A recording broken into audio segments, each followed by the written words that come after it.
या कुक्षि विवरे कृत्वा स्वयं रक्षति सर्वतः। नमामि जननीं देवीं परां प्रकृतिरूपिणीं। कृच्छ्रेण महता देव्या धारितोऽहं यदोदरे। तत्प्रसादात् जगदृष्टं मातुर्नित्यं नमोऽस्तु ते। पृथिव्या यानि तीर्थानि सागरादीनि सर्वतः वसन्ति यत्र तां मातरं भूतिहेतవే। మాతృదేవో భవ పితృదేవో భవ. ఇప్పుడు మనము ఏప్రిల్ నెల 2026 సంవత్సరంలో ద్వాదశ రాశుల వారికి గోచార ఫలితాలు ఏ విధంగా ఉన్నాయో సశాస్త్రీయమైన పద్ధతిలో తెలుసుకునే ప్రయత్నం చేద్దాము. ఇందులో నా కల్పనలు కానీ అబోధ కల్పనలు కానీ ఏమీ ఉండవండి. శాస్త్రం ఎంతవరకు చెప్పిందో అంతవరకు చెప్పడం జరుగుతుంది. ఇంకో ముఖ్యమైన విషయం ఏమిటంటే ఇది గోచార ఫలితాలు మాత్రమే. దీని మీద మీ జాతకాన్ని ఎవరి జాతకాన్ని కూడా గోచారం నిర్దేశించజాలదు. కొంతవరకు ఇండికేట్ చేస్తుంది, తెలియజేస్తుంది అంతవరకే. అది ఎంతవరకు అంటే 10 నుంచి 15% మాత్రమే. అది నిష్ణాతులైన వారు చెబితే. మిగతాదంతా కూడా మన వ్యక్తిగత జాతకము. ఎవరి వ్యక్తిగత జాతకం, ఏ డేట్లో పుట్టారు, ఏ టైంలో పుట్టారు, ఏ ఊరిలో పుట్టారు అనేటటువంటి దాని మీద ఆధారపడి ఉంటుంది. అది 100% ఇది ఒక 15 వేసుకోండి. 75, 80, 90 ఇంకా 100% కావాలంటే బ్రహ్మదేవుడు తప్పితే మరి ఎవ్వరు కూడా దాన్ని కరెక్ట్గా చెప్పలేరు. కాబట్టి దీని గురించి ఊరికే కంగారు పడిపోక్కర్లేదు. 4 గ్రహాలు ఎక్కువగా ఉన్నాయని సంతోషపడవలసిన పని లేదు. అందుచేత ఇంకోటి ఏంటంటే నేను ఇందులో మిమ్మల్ని భయపెట్టడానికి భయపెట్టేసి ఏదో చేసేయాలి, జపాలు పెట్టేయాలి అనే అటువంటి ఏవో ఆలోచనలు కానీ దుష్టాలోచనలు కానీ లేదు. భయ మిమ్మల్ని సంతోష పెట్టడం కోసం, మిమ్మల్ని ఇంప్రెస్ చేయడం కోసం, మీకేదో ఒక లేడీ వచ్చేస్తుంది ఈ సంవత్సరంలో నాది గ్యారంటీ రాసి పెట్టుకో, ఇలాంటి మాటలు ఎక్కడా శాస్త్రంలో ఏ శాస్త్రకారుడు చెప్పలేదు. నేను చెప్పను. మీరు అది చెప్పేవారు చెప్తారు. వారికి ఎక్కడో ఏదో ఆధారం ఉండి ఉండొచ్చు అని అనుకుంటాను. అయితే మా దగ్గర అయితే అది లేదు. నాకు తెలిసినంత వరకు లేదు ఎక్కడా కూడా. ఒకవేళ ఉందేమో తెలియదు పూర్తిగా. 100% పూర్తిగా 199% నాకు తెలిసినంత వరకు ఎక్కడా ఏ విధమైనటువంటి ఈ గ్యారంటీలు రాసి పెట్టుకోవడాలు ఏమీ లేవు. అంచేత శాస్త్రం ఎంతవరకు జరిగిందో అంతవరకు చెప్పడం జరుగుతుంది. తులారాశి వారికి ఏప్రిల్ నెల 2026 సంవత్సరంలో గోచార ఫలితాలు ఏ విధంగా ఉంటాయో సశాస్త్రీయమైన పద్ధతిలో మనం తెలుసుకునే ప్రయత్నం చేద్దాం. ఈ తులారాశి వారికి 5వ స్థానమైనటువంటి కుంభంలో రాహు నెలంతా పూర్తిగాను, బుధుడు 9వ తారీఖు వరకు, కుజుడు 2 రోజులు మాత్రము సంచారం చేస్తూ ఉన్నారు పంచమ స్థానంలో. ఈ పంచమ స్థానంలో సంచారం చేసేటటువంటి రాహువు, బుధుడు, కుజుడు కూడా సంతానం మీద దుష్ప్రభావం చూపిస్తారు.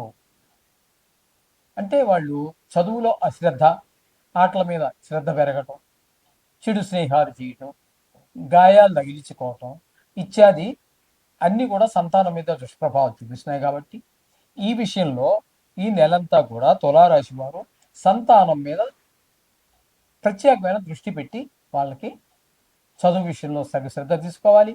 ఆటల విషయంలో కొంచెం దగ్గరుండి ఆడిస్తే మరీ మంచిది. చిన్నపిల్లలు కాబట్టి. పెద్దవాళ్ళైతే మరి వాళ్ళకి కొంచెం చెప్పాలి అర్థమయ్యేటట్టుగా. గాయాలు అయ్యే అవకాశం ఉంటుంది. ఈ విధంగా 5వ స్థానంలో ఉన్నటువంటి 3 గ్రహాలు కూడా సంతానానికి వ్యతిరేకమైన ఫలితాలు ఇస్తున్నాయి. రాహువు, బుధుడు, కుజుడు కూడా. ఇక 6వ స్థానంలో శని భగవానుడు నెలంతా ఉంటాడు. కాబట్టి ఆయన పూర్తి శుభ ఫలితాలే ఇస్తూ ఉంటాడు. ఆయన ఆరోగ్యాన్ని ఇస్తాడు. అలాగే అప్పులుంటే తీరిపోతాయి. అప్పు కావాలంటే పుడుతుంది. ఆ డబ్బుని మీరు సద్వినియోగం కూడా చేసుకోవచ్చు. ఈ విధమైన ఫలితాలని శని భగవానుడు ఇస్తున్నాడు. రవి 14 రోజులు ఉంటారు. ఆ రవి కూడా మీకు అనుకూలమైన ఫలితాలు ఇస్తూ ఉన్నారు. అలాగే కుజుడు కూడా 2 రోజులు తక్కువగా ఆయన కూడా 6వ స్థానంలోనే ఉన్నారు. అలాగే బుధుడు కూడా నెలంతా అంటే 9వ తారీఖు వరకు మనకి 5వ స్థానంలో ఉన్నారు. కాబట్టి బుధుడు నెల చివరి వరకు కూడా అక్కడే ఉంటారు. కాబట్టి ఆ 10వ తారీఖు నుంచి ఆయన కూడా ఈ 6వ స్థానంలో ఉన్నటువంటి 4 గ్రహాలు కూడా పోటీ పడి శుభాన్ని కలగజేస్తూ ఉన్నాయి తులారాశి వారికి. అందుచేత ఈ నెలంతా కూడా వీరికి చాలా చక్కటి ఫలితాలన్నీ మనకి స్పష్టంగా గోచరిస్తూ ఉన్నాయి. ఆరోగ్య విషయంలో కానివ్వండి, అరే డబ్బులకు లోటు ఉండదండి అసలు. ఎందుకంటే అప్పులను తీర్చేయగలుగుతాం. లేదా అప్పు కావాలి పుడుతుంది. అంటే మొత్తమే తీర్చేయగలము. తీర్చేయాల్సినవి ఉంటే అది తీర్చేయగలుగుతాం. కావాలంటే అది పుడుతోంది. అంటే డబ్బులకైతే మీకు ఇబ్బంది లేనటువంటి పరిస్థితి స్పష్టంగా గోచరిస్తూ ఉన్నది ఈ తులారాశి వారికి. ఇకపోతే 7వ స్థానంలో రవి ఒక 15 రోజుల పాటు 6వ స్థానం నుంచి 15వ తారీఖు నుంచి నెలాఖరు వరకు 7వ స్థానంలో సంచారం చేస్తూ ఉన్నారు. అలాగే శుక్ర భగవానుడు కూడా 1వ తారీఖు నుంచి 19వ తారీఖు వరకు ఆయన కూడా 7వ స్థానంలో సంచారం చేస్తున్నారు. ఇక్కడ ఉన్నటువంటి ఈ ఈ సూర్య భగవానుడు కానీ శుక్రుడు కానీ శుభ ఫలితములను ఇవ్వజాలం. భార్యాభర్తల మధ్య గొడవ, అలాగే జాయింట్ వ్యాపారం చేసేటటువంటి వారి మధ్యలో అభిప్రాయ భేదాలు వచ్చేటటువంటి అవకాశం స్పష్టంగా గోచరిస్తూ ఉంది. అలాగే ఈ శుక్రుడు 19వ తారీఖు వరకు మాత్రమే ఇక్కడ కనబడుతున్నారు. ఆ తదుపరి ఆయన 20వ తారీఖు నుంచి నెలాఖరు వరకు అష్టమ స్థానంలో శుభ ఫలితాలు ఇచ్చేటటువంటి గ్రహాలు గోచార రీత్యా రెండు గ్రహాలు. ఒకటి శుక్రుడు అయితే 2 బుధుడు. ఇక్కడ మీకు 8వ స్థానం అంటే ఆయుస్థానం. మిగతా గ్రహాలన్నీ చెడే చేస్తాయి. కానీ ఇక్కడ శుక్రుడు కూడా మీకు మంచి వార్తలు ఎవరో సపోజ్ ఉదాహరణకి ఎవరు అనారోగ్యంతో చాలా బాధపడుతున్నారు ఈవేళ రేపా అన్నట్టుగా ఉన్నారు చూసారా, అటువంటి వారికి ఆపద నుంచి బయటపడ్డారు అనేటువంటి శుభవార్త వినడం జరుగుతూ ఉంటుంది.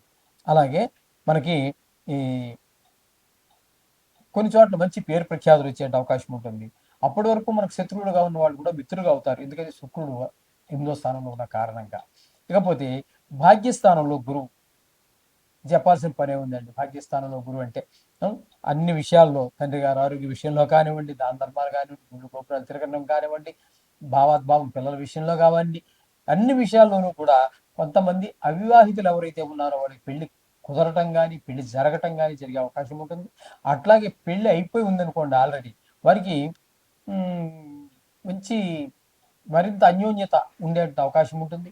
అలాగే కొంతమంది సంతానార్థులు ఉంటారు, కొంతమంది పెళ్ళి ఇంకా పిల్లలు పుట్టలేదని ఎదురు చూస్తున్నారు, వారికి కూడా సంతానం కలగడానికి మంచి అవకాశం కలుగుతుంటుంది భాగ్యస్థానంలో గురువు ఉండటం వలన.